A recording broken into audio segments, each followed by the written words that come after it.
All right, here we go. We are live. And it's Charlotte Gordon here from Aragon Wine Market, here with Jessica Jensen. Some of you guys know me. I'm usually around the store and definitely here on wine tasting nights. Jessica is kind of new to the store, but definitely new to the wine tastings since we haven't been able to do them, unfortunately. But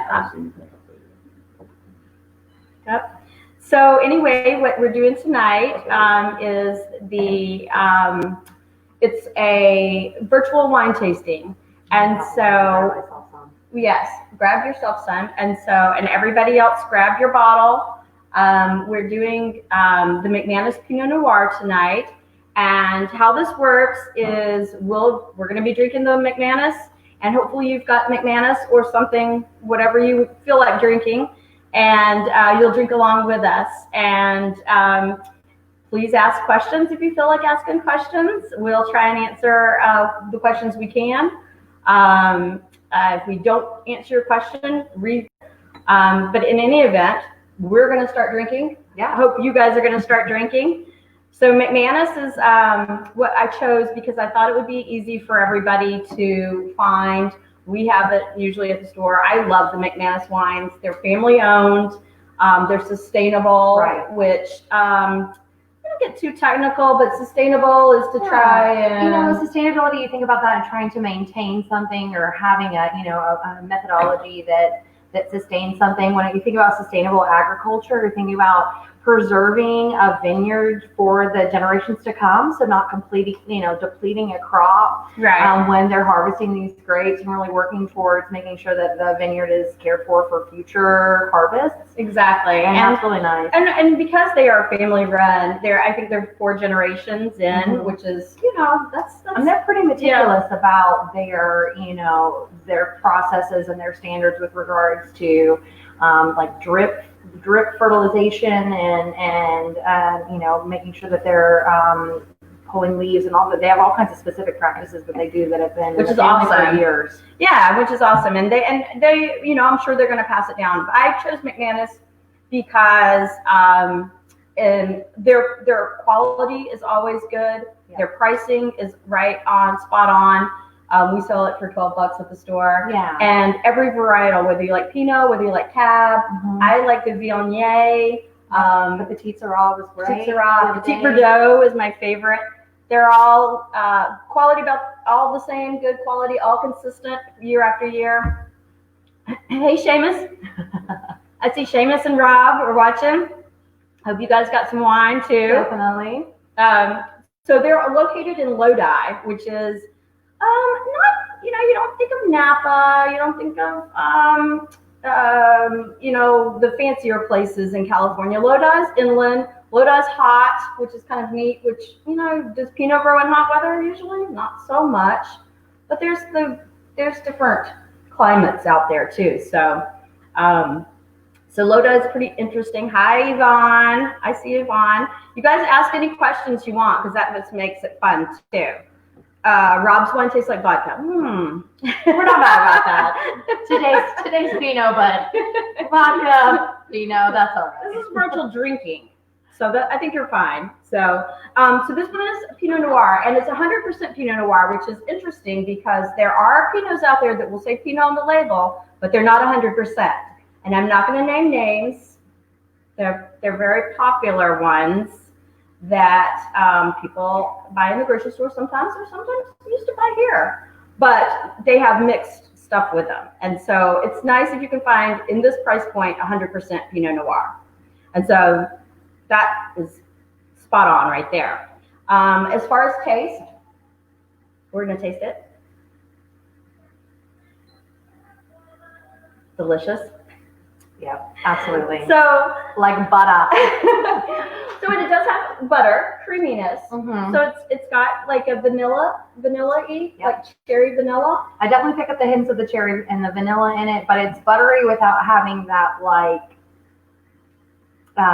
heaviness to it. It's very light and still has that clean finish. So Pinots are always going to be pretty light, and that's why they go well with different foods. I have a friend, Mr. Richard Labatkis, and I like to quote him when he says, hopefully Gloria is watching. He likes to say what grows together goes together. So when you think where does Pinot usually grow? That's the first trivia question. Where do we usually see Pinot? Where did Pinot originate? And I hope maybe somebody can answer. We'll think about that. Anyway, we'll move along, and y'all think about where does it. Hey, Flavio. Flavio likes the taste. Good. I hope he's got Mr. Dax there curled up next to him. He's got my foster pup. Sweet little puppy. Yeah. So, and Stan agrees it's delicious. Good. Like I said, they're lighter. They do go with a lot of foods. I would say I always think Pinot and pork. So when people come in for the holidays, a lot of people do ham, or even turkey. It's going to go with the lighter holiday. Yeah, we started rolling through some what it pairs well with, and I love what grows together goes together. When you wrote that down, when we were talking about it earlier, and I automatically leaned into pork and poultry or just birds, and then my brain started going with jambalaya and other things that maybe have a little bit of kick to it, but this would be a nice pairing with that. And pulling that pork, maybe a chicken and sausage type absolutely gumbo or a jambalaya like that that's got a little bit of kick to it, but this is a nice and that brings up a good point, because a lot of times people come in looking for something to pair with something spicy.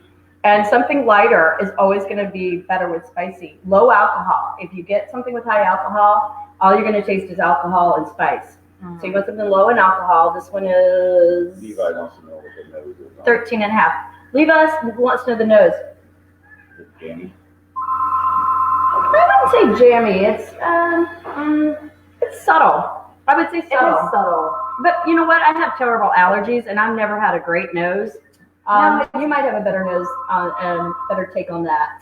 It's definitely subtle. It's light, and it doesn't have. To me, it's not super heavy and jammy in that regard. It's very. Now the taste is more on the jammy side.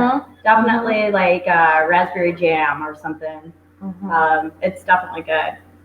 Annie Dyke, you guys.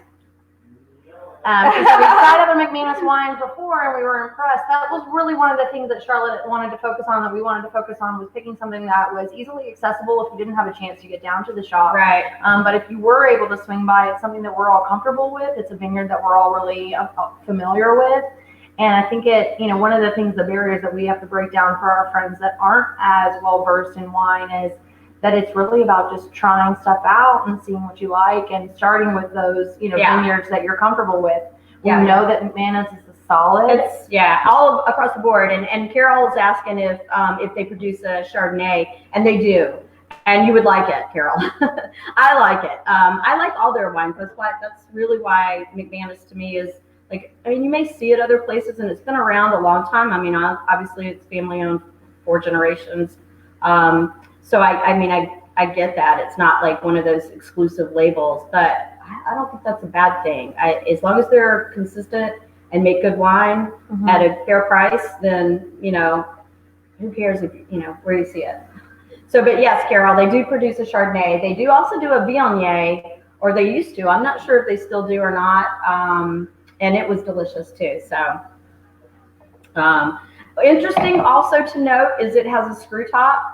And I know a lot of people in the past have thought cheap wine, screw tops, but everybody's doing it now. In fact, it's probably been 15 years ago in Australia, they did a cork burning where they burned all the cork because they said everything's screw top. So now I don't know that you can even get, they probably can on something like a Grange, Penfolds Grange, get a cork. But everything's a screw top in Australia, and it has been that way for probably 15 years, maybe longer. And I think that's another barrier that can be working out. The screw top isn't necessarily indicative of a good wine or a bad wine. Just because it doesn't have a cork, obviously, with the way that things have migrated, and because so many people you're purchasing a wine that you're going to consume relatively quickly. It's going to especially Pinot Noir. People always ask about aging. Now we're not looking at a French Burgundy, which can age as long as, California cabs easily, maybe longer. But something fun like this, and Pinot is meant to be drunk young. It's meant to be drunk early. So yeah, you don't really need to age it. And then there's also been research showing that these actually keep it from getting any air in, so it does age nicely. It's not gonna definitely won't get air in to get that like an old cab kind of there's something to be said about that too. Sure. I mean that's awesome. Yeah, there definitely is. But there's nothing wrong with getting and they're easy to open too. You don't have to have a corkscrew if you're going down a picnic or out by the you're not supposed to take glass by the pool. But speaking of, we do have some canned wines in stock now too. That's right. So That's right. Summer's coming, spring, summer, and everybody's going to be getting outside more as they are now.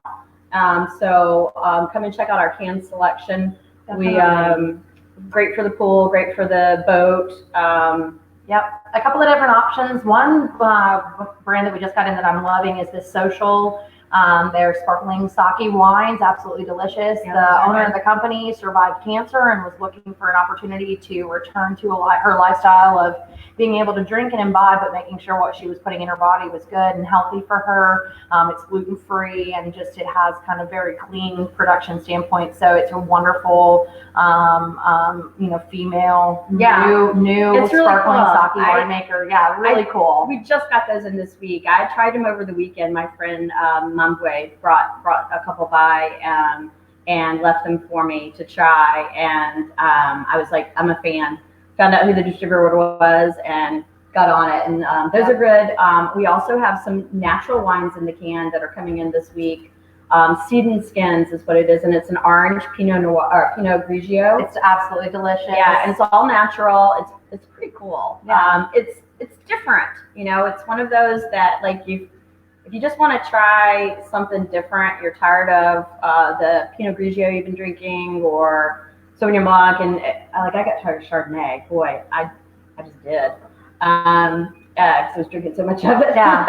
But try something different. I always love the backstory on vineyards and kind of like to understand where they come from. And this is an all-female vineyard out of Maryland, which I of course think is incredibly powerful and wonderful. And you don't see wine from Maryland. You don't see a lot of wine from Maryland. The Seeds and Skins, which is the orange Pinot Grigio, is absolutely delicious. A bit higher of an alcohol content for a canned wine.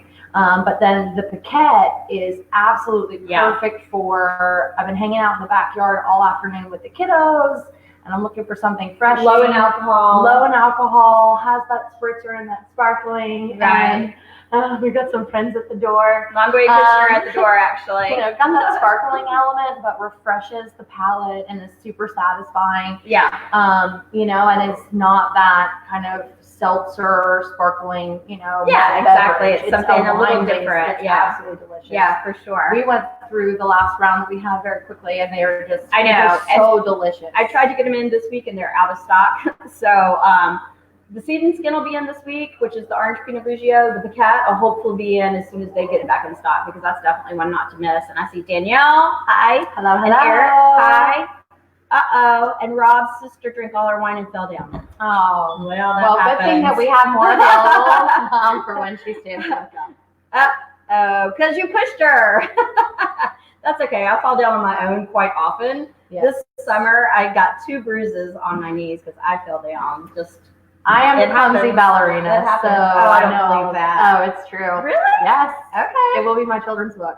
Well, we steal the title. Oh, yes, absolutely. It's the proverbial ugly duckling story of falling down. I'm graceful on stage, but clumsy in other ways. All right, so nobody's answered my trivia question, which was what region in France grows predominantly Pinot Noir, and where was kind of Pinot birthed?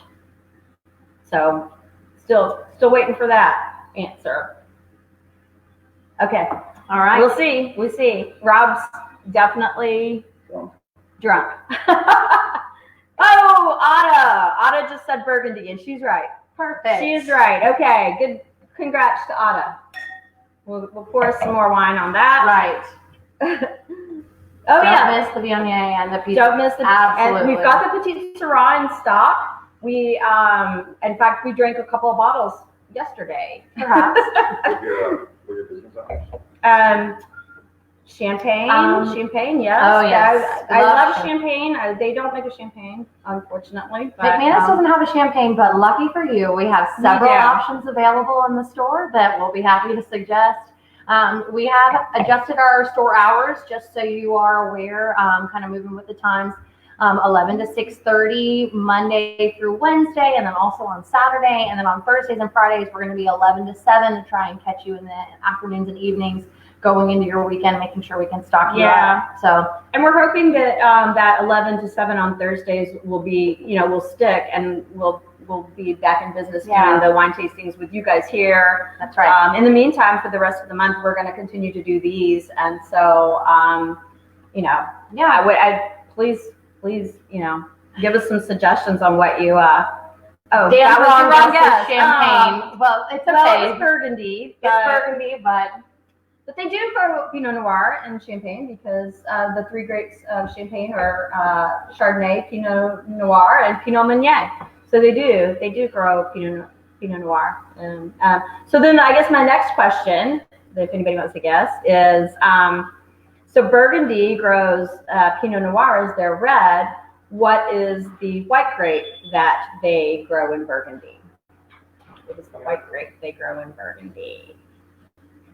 So, hi, we have friends coming in. So she told you about the hours. We are also still doing curbside service. So if you don't feel comfortable coming in, we do have a screen guard up, which is a very cool screen guard. It really is. It's real cool, and we're taking precautions. We have an alcohol spray that we spray after any time somebody leaves. But you can call us for curbside, call us for your special orders. Yeah, no worries. Absolutely. However you want to do it, we'll easy process. If you're on your way to the shop or you know that you're going to be passing through downtown later in the afternoon, just give us a shout. Call the shop. If you know what you'd like, I can pull it from the shelf for you. We've had a number of customers just call and say, hey, I need a mixed case of this is what I like, and put it together for me. This is my budget per bottle, and we're happy to put that together so you can literally just pull up and we'll run the case out to you. It's a really seamless process. We want to make sure that we're taking care of you guys. Yes, and in the meantime, Pam Green got Chardonnay, which is definitely what, so Pinot is the red in Burgundy, Chardonnay is the white in Burgundy. So good job, Pam. And hi to Judith Downs-Carre. Hello. And hi to Christian Ibal. And somebody else. Levi. Oh, Megan. Hi, Megan. That's okay, Levi. Close, very close. Thanks for joining in. We appreciate it. Chardonnay is the other one. Chardonnay is what they grow in Burgundy. That's right. Pinot Grigio, probably more so in, if not, Italy is what you think, but I don't know if you grow any. Hi, back. So anyway, we would love for you to also send us some of your ideas for next week, because we are going to do this next week. Rob was asking. Yep, absolutely. absolutely. Same time on Thursday. We don't have a wine picked yet. We've got some ideas for some people that might come and join us, winemakers or people in the business, that we can do like a little split screen and have them talk more intelligently. We're just having fun over here. Yeah, absolutely. But we might have somebody that can give you some like super secret insight. Definitely want the insight. I'm loving that I'm seeing Megan Marie said me and Trey, it's his first wine tasting. And that was something that was really important to me to talk about. One of the things that, obviously Aragon is a beautiful luxury wine store, but the misconception is that there's only luxury wine here. We have everyday drinkable wines that you can pick up instead of going to Publix, instead of going, no offense to Publix or any of the grocery stores, but certainly, supporting local, and you can find those everyday price points that you're comfortable with for satisfying your, wine cabinet, and having those special bottles as well. Should you want to increase that. So for your first wine tasting, it should be about, just the basics of taste, smell, and we can talk about Trey's that. first wine tasting, he's 3, I think. So he's probably not partaking. Well, See, and this is what being the new girl gets you. Hi Trey, you're 3 years old, and but nonetheless, I can feel myself blushing. But yes, it is all about making sure that you're just trying things out and experiencing new things. So for a few of our newcomers, yeah, and so I also have a question for you. Do you know why Pinot's so expensive? Because Pinot's expensive. I mean, this one's not. This one's not. And a couple of the other ones lucky, we got. we're lucky we found some at the store that I've put in the store because Megan's laughing at us. Yeah, I know. That's because I was picturing Trey. He's precious. I was just picturing him participating with the wine tasting. I love that. Okay, but yeah, no. Why is Pinot so expensive normally? Well, I mean, especially the ones from Burgundy. It's hard to grow Pinot Noir. They're thin-skinned, fickle little grapes, and so it's hard to grow them. It's not like something that'll just grow anywhere. Cabs just throw it out there. We could probably grow cab in the backyard right here if we were lucky. So it's a little harder to grow, and so they have more cost associated with it. And so that's kind of why. Hey, Rob. Robert says yummy. I'm glad you like it. But you can find some good, inexpensive Pinot Noirs, and we're good at finding them. You have to kind of search that out because, especially when Pinot got so popular. You remember the movie Sideways? Oh, so that killed Merlot because he was always saying not going to drink Merlot. Killed Merlot and made Pinot just go like this. And so everybody was putting out Pinots, kind of like they're doing with the rosés right now. Not that there's bad rosés. I'm just saying everybody is trendy. And so, there was a lot of bad Pinots out there. So we kind of tried a lot, and we found some stuff that we thought was, good in the price point and stuff. Yeah, good old Russian River Valley. Yes, you're right. That is where they grow the best. And we're even fine, because some of those can be, 40 plus. And I think we've got one in here that's under 20. Yep. For Russian River. So that's pretty significant. Hi, Kathleen. Wishing that you were here. That's my bestie from Birmingham. She was coming in 2 weeks ago, last week, and then the borders were closed, and so she had to stay home. We miss you, though. Yeah, that's Danielle's mom. Yep. And Jessica. Hello. Yeah. No, Russian River Valley is delicious. I lived in Portland, Oregon for about a year, many moons ago, about a decade ago, and absolutely fell in love with Willamette. They do. Don't call it Willamette because it's Willamette. It's Willamette, damn it, Janet. And so I really fell in love with a lot of Oregon Pinots. Because of that. Yeah, so you say Burgundy, and for United States, it's Willamette. Burgundy, Willamette. So that's and I don't know Governorville. I don't know. That's probably down south where you live. Judith. You'll have to let us go. Next time we're in San Diego. Well, she doesn't live in San Diego, but her daughters do. So, that'd be cool. Well, so hopefully you guys can give us some ideas for what you want to see us do next week.